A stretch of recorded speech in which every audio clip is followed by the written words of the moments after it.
Now let's go with Daniel. Daniel Albert. My name is Daniel. Specialist in creating 3D stylized props and environment optimized for games. I've been doing 3D art for about a year and a half, and I'd love to hear your thoughts on how my portfolio is going. At the moment, I have 4 pieces, but I plan to add more before I start applying to game studios. Okay. Okay. Simple one. Again, think about how you can vary a couple of things. Like, everything is very straight, everything is very boxy. Try to play a little bit with scales and proportions so that not everything looks like it's on a grid. That could help you. Careful with the metal edgeware. Like, I saw some of the barrels here that have a little bit of that effect. That's a nice kit. It's a simple kit, though. It's a very, very simple kit. Again, it's a nice one. I can see a couple of, like, stylized games using them. But we gotta be careful with this, okay? Trimmings reused throughout the environment for better optimization. Yeah. Models made with 5 different woods. Okay. Atlas for a prop. Yep. I like this one. This is a good one. I really like the colors that you added. It looks very hand painted. Beautiful sculpt here. Very stylized. Looks great, man. Okay. Topology wise, it's quite optimized. It could be optimized even further, to be honest. Like, you have a lot of straight areas and a lot of cylindrical shapes that could definitely be optimized if we need to. UVs look really nice, man. That's a really nice pack there for your UVs. Pretty much wasting no space. That's awesome. Nairo, ha! You're a French modeler. Awesome. Well, welcome, my friend. Welcome. What's this? I use this brush stroke texture as a mask, which I got from Gannon Foss Jaspering Post and Art Station. As a mask, where? Where did you use this mask? Like, as a tileable texture or something? Or to generate the variation on your brush? Yeah, I'm not sure what you did, but this looks nice. I really like it. This really, really looks nice. Okay. This looks way better than the first one. Little diorama here. Careful with the metal edgeware, man. I've repeated this, and I think that's gonna be on my tombstone when I die. It's gonna be like, guys, remember metal edgeware, because this thing right here, it's way too much. Way too much. Okay.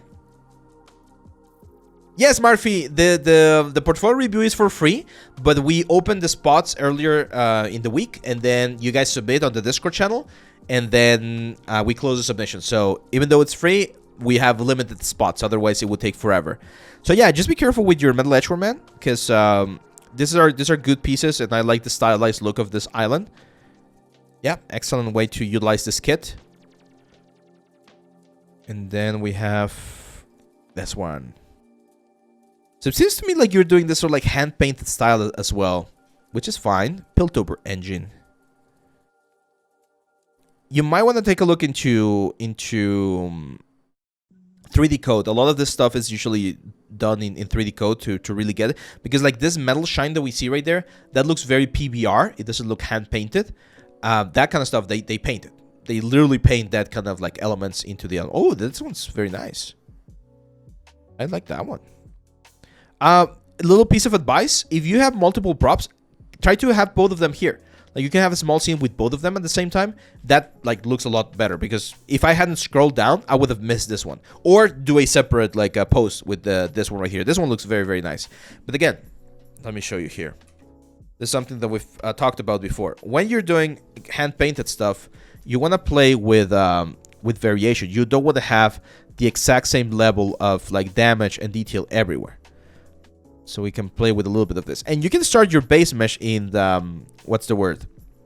You can start your base mesh in Substance. That's fine. But once you have a good like understanding of the elements, you can jump into 3D code and manually change a couple of these things to really generate a more interesting looking solution. Okay, so for instance, all of that, there's no need to have that much variation. All that like metal edgeware there, let's clean it. We can have a little bit of that. And this is an advice that there's a guy in LinkedIn who's always like sharing stuff like this. If you're gonna add details like that, exaggerate the detail. Don't keep it so simple, because then it's very difficult to see what's going on. Okay. How difficult is 3D code for beginners? Not that difficult. Well, actually, I take that back. From a software standpoint, it's not that difficult. From an art standpoint, it's very difficult. because you benefit more in 3D code from knowing about like color theory, light theory, material elements and things like that you do from knowing the actual tools. The actual tools you can learn in a day, but the artistic stuff, that takes time. So you see the difference there? This is what you have, right? Very so like uniform, very like procedurally generated, and this is a little bit of a change there to vary the weight of the lines, the intensity of the effects and the elements to generate something that looks just a little bit more interesting, because you already have the colors there. It's just a matter of deciding like where you want those elements to be and where you want to like take them out. It's a simple change, but it can really like break up the element to make it look more and more interesting. And that's the part that you really need to go in there and do it artistically.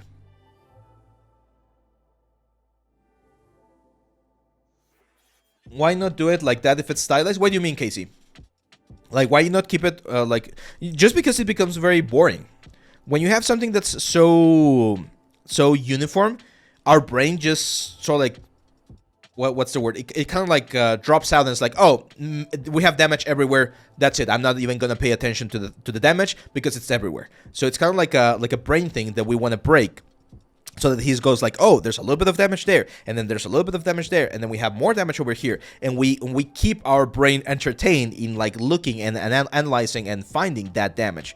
If we don't do that, and if we just leave it generally, yes, it can look fine. I mean, again, this is a lot of this feedback that I give, guys. It's not a fact of, oh, if you don't do this, then your work sucks. It's not that. It's more like, hey, if you do this, you can make your work look a little bit more interesting because of this particular like effect. Okay.